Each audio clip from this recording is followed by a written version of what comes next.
ہماری تاریخ کے عظیم ترین دنوں میں سے یہ 6 ستمبر کا دن ہے۔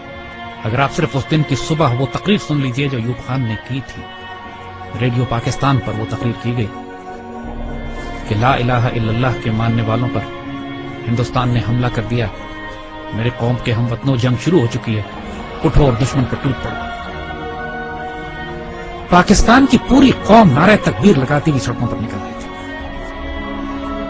ہندوستان نے 6 ستمبر کی صبح فجر سے کچھ پہلے لاہور شہر پہ حملہ کیا اور ان کے جرنیل نے بڑک ماری تھی کہ ہم 11 بجے تک لاہور جمخانہ میں بیٹھ کر شراب پئیں گے اور بدماشی کی محفل سجائیں گے۔ دشمن کی طاقت کا بھی پہلے اندازہ کیجیے۔ دیکھیے دشمن 5 گنا بڑا تھا آپ سے، اور اچانک اتنا بڑا حملہ کرتا ہے جس کے اندر ایک ایک حملے میں 500 ٹینک استعمال کیے جاتے ہیں، تقریباً 500 ٹینک لاہور میں، 500 ٹینک کے قریب سیالکوٹ کے اوپر جب حملہ ہوتا ہے، اور یہ دونوں سرحدی شہر ہیں ہمارے۔ اور حال یہ تھا کہ Pakistan was totally caught by surprise. آپ کو واقعہ بتاتے ہیں، واقعات اگر آپ سنیں تو اس سے آپ کو اندازہ ہوگا کہ یہ 65 کی لڑائی کا یہ واقعہ 6 ستمبر کو کیوں ہم اتنے رومانٹک طریقے سے، اتنی محبت اور اتنی پیار سے، ایموشن سے، جذبات سے کیوں یاد کرتے ہیں۔ ایئر چیف نے نور خان صاحب کی دلیری اور جرات دیکھیے، یہی پہ لیڈنگ فرام دا فرنٹ جسے کہتے ہیں، انہوں نے کہا کہ یہ سورٹیز نہیں جائیں گی جب تک میں خود نہ دیکھ لوں کہ یہ کتنی خطرناک ہے ہمارے پائلٹ۔ دنیا کی تاریخ میں پاکستان فوج ایک واحد فوج ہے کہ جس میں آفیسر کیجویلٹی ریٹ سب سے زیادہ ہے، اس لیے کہ ہمارے آفیسرز آگے بڑھ کر لیڈ کرتے ہیں۔ پاکستان نیوی کے پاس ایک سبمرین تھی غازی، اور اس سبمرین نے دشمن کا ناکہ بند کیا ہوا تھا۔ اس زمانے میں تاریخ ناول اور کتابیں لکھی گئی کہ سومنات پر محمود غزنوی کے 17 حملوں کے بعد یہ 18واں حملہ، اور پاکستان کی نیوی آگے بڑھ کر سمندروں میں گئی، دوارکا پہ گئی، دوارکا کے قلعے کو تباہ کیا بومنگ کر کے، فائرنگ کر کے، شیلنگ کر کے، اور پھر نکل کر واپس آئی۔ میرے والد توپ خانے کے افسر تھے اور سیالکوٹ ہی میں مقیم تھے۔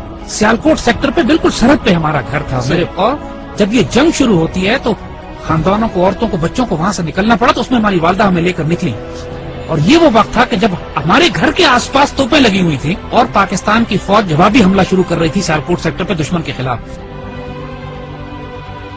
ایسے معجزات دیکھنے کو ملے ہیں۔ میرے والد عینی شاہد ہیں اس بات کے کہ ایک سیکٹر پر ہماری توپوں کی مدد کی ضرورت پڑی، ہماری پیادہ فوج کے مورچے تھے جن پر دشمن کے ٹینکوں کا دباؤ بہت شدید تھا، اور ہماری توپوں کی آخری حد سے بھی زیادہ 2-3 کلومیٹر آگے وہ دشمن کے ٹینکوں کی پوزیشنز تھی، اور جب مدد مانگی گئی تو حساب لگایا گیا کہ ہماری توپوں کے گولے دشمن تک نہیں پہنچ سکتے، اور صورتحال یہ تھی کہ اگر اس وقت مدد نہ دی جاتی اپنی فرنٹ لائن کو تو سیالکوٹ شہر کا ایک پورا سیٹ دشمن قبضہ کر لیتا۔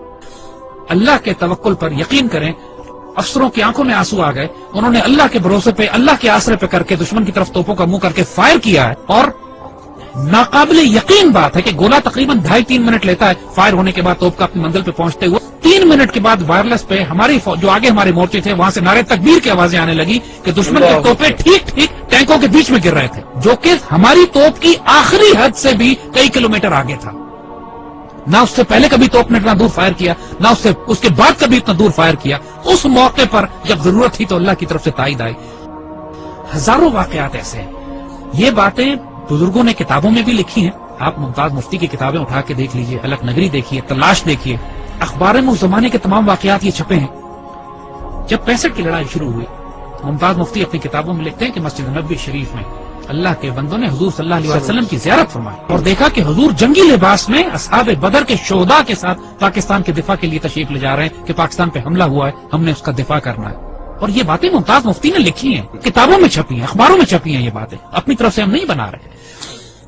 یہ باتیں کہ دشمن کے طیاروں کو ان کو ذمہ داری دی گئی کہ راوی کے پل پہ بمباری کرنی، وہ پائلٹ پکڑا گیا۔ جب اس سے پوچھا گیا کہ پل تو تمہارے سامنے تھا، تم نے بمباری کیوں نہیں کی؟ کہتے ہمیں کہا گیا تھا وہاں ایک پل ہے، مجھے 6 پل نظر آ رہے تھے۔ یہ باتیں دشمن کے سپاہیوں نے کہی ہیں جن کو گرفتار کیا گیا کہ وہ اپنی گھوڑوں والی فوج کون تھی جو سفید لباس میں تھی اور جس کی تلواروں سے شعلے نکلتے تھے۔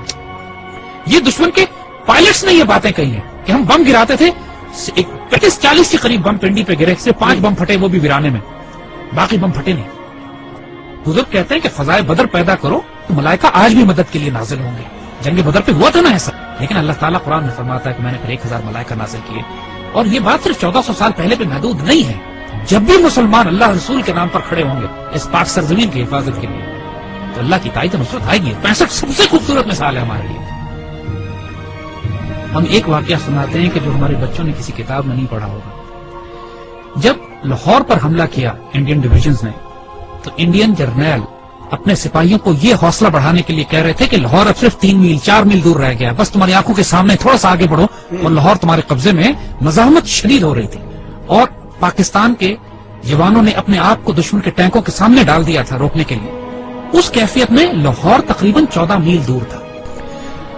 تو وائرلیس پہ جب ہمارے جوانوں نے، ایک افسر نے یہ سنا کہ دشمن کا جنرل اپنے سپاہیوں سے یہ کہہ رہا ہے کہ صرف 3 یا 4 میل دور لاہور رہ گیا، اور اس وقت لاہور 14 میل تھا۔ اس وقت اس افسر نے، ہمارا وہ زخمی افسر نے اپنے مورچے سے نکلا ہے، سڑک کے کنارے جو کتبہ لگا ہوا تھا جس پر لکھا تھا لاہور 14 میل، اس پر اس کو کھڑا ہے وہاں سے اور اس کو انڈیا کی طرف لے کر گیا ہے، آگے مزید 2 فرلونگ آگے، اور وہاں پر اس نے لگایا ہے اور اپنے خون سے اس پر نقطہ لگا کے 0.2 ایڈ کیا ہے اور لکھا ہے 14.2 بلڈی مائلز۔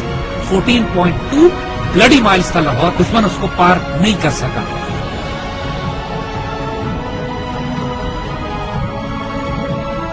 جب شہداء پہنچنا شروع ہوئے سی ایم ایچ میں، انہوں نے دیکھا کہ اتنا پریشر تھا کام کرنے کا کہ مرد سارے کام میں لگے ہوئے تھے، تو ان زخمیوں کو ریسیو کرنے کے لیے نرسز تھی، تو شہداء کو انہوں نے نرسز کے حوالے کیا کہ آپ ان کو تیار کریں اور رکھیں ایک طرف تاکہ بعد ان کو بریل کے لیے لے جایا جائے گا۔ تو آنے والے جوانوں نے جب یہ دیکھا کہ بہنیں اور بیٹیاں ان شہداء کو ریسیو کر رہی ہیں تو ان کی آنکھوں میں آنسو آ گئے۔ واپس جا کے اپنی پوری یونٹ میں اعلان کیا کہ وہ شیرو دلیرو سینوں پہ گولیاں کھانا، پیچھے تمہاری بہنیں تمہیں وصول کر رہی ہیں، ایسا نہ ہو کہ تمہاری پشت دیکھیں اور یہ کہیں کہ یہ بغیرت پشت پہ گولی کھا کر آیا۔ یعنی یہ جذبہ تھا جوانوں میں کہ ہمیں دفن کرنے کے لیے پیچھے ہماری بہنیں کھڑی ہیں اور سب نے قسمیں کھائیں کہ ہم گولی سینوں پہ کھائیں۔ یہ وہ باتیں یونٹوں کے اندر ہوئی، باتیں ٹیکسٹ بکس میں لکھی جاتی ہیں نا، کتابوں میں، یہ وہ باتیں کہ جو فوجیوں کے سینوں میں دفن ہیں۔ ایسے بھی موقع آ گئے کہ جب دشمن کے ٹینک ہمارے توپخانے کے اتنے نزدیک پہنچ گئے کہ براہ راست توپخانے اور ٹینکوں کی لڑائی شروع ہونے والی تھی۔ کہا جاتا ہے دوسری جنگ عظیم کے بعد سب سے بڑی ٹینکوں کی لڑائی بھی سیالکوٹ میں لڑی گئی۔ باقاعدہ ایک آرٹلری افسر نے کمانڈ دی کہ H E in load and A P load, یعنی ہائی ایکسپلوسو شیل نکال دو اور اب آرمر پیئرسنگ شیل لوڈ کرو، کیونکہ اب توپ اور ٹینک کی براہ راست لڑائی شروع ہونے والی۔ اور یہ ایسا موقع ہوتا ہے کہ جس کے بعد آر یا پار ہوتا ہے، اور ایسے موقع پہ اللہ نے دھند بھیج دی، بیچ میں دھندیں آ گئی جس کی وجہ سے دشمن کے ٹینک رک گئے، اور جس طرح پہلے کہا تھا کہ پہلے دشمن خوف طاری کر دیا اللہ۔ یہی وہ نظریاتی اور روحانی اساس تھی ہماری جو ہمیں پاکستانی مسلمان بناتے تھے۔ وہ کیا چیز تھی جس نے ہمیں سیسا پلائی ہوئی دیوار بنایا؟ وہ یہی کلمہ تھا، لا الہ الا اللہ، جو ہمارے دل کی دھڑکنوں میں محمد رسول اللہ ماشاء اللہ۔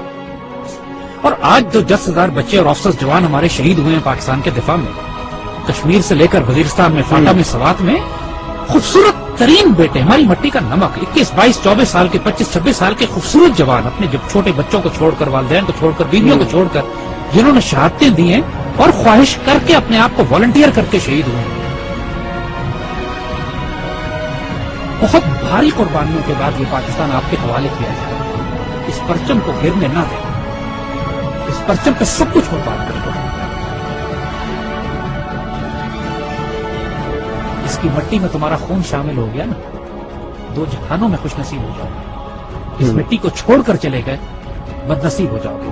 جو اس پاکستان میں بستا ہے وہ سایہ خدائے ذوالجلال ہے کہ دیکھو اس پاکستان کو ہلکا نہ لینا، یہ اللہ کے رازوں میں سے ایک راز ہے، اس پر قربان ہو جاؤ، سب سے سستا سودا ہے، سب سے اعلیٰ سودا ہے۔ یہ ہمارے بیٹے جو اس پہ قربان ہوتے ہیں نا، یہ سوال نہیں کرتے کہ اس پاکستان میں ہمیں کیا دیا۔ اس پاکستان کو آج آپ کی ضرورت ہے۔ Make a stand, stand form, stand United, live with dignity, and inshallah Allah will give you the opportunity to die with honor. لیکن اس کے لیے اب تیاری کرو، تیاری کا وقت ہے، آزمائش آنے والی ہے اس کو، لیکن انشاءاللہ العزیز ایسے بیٹے ہمارے پاس ہیں جس پاکستان کو قبول کریں۔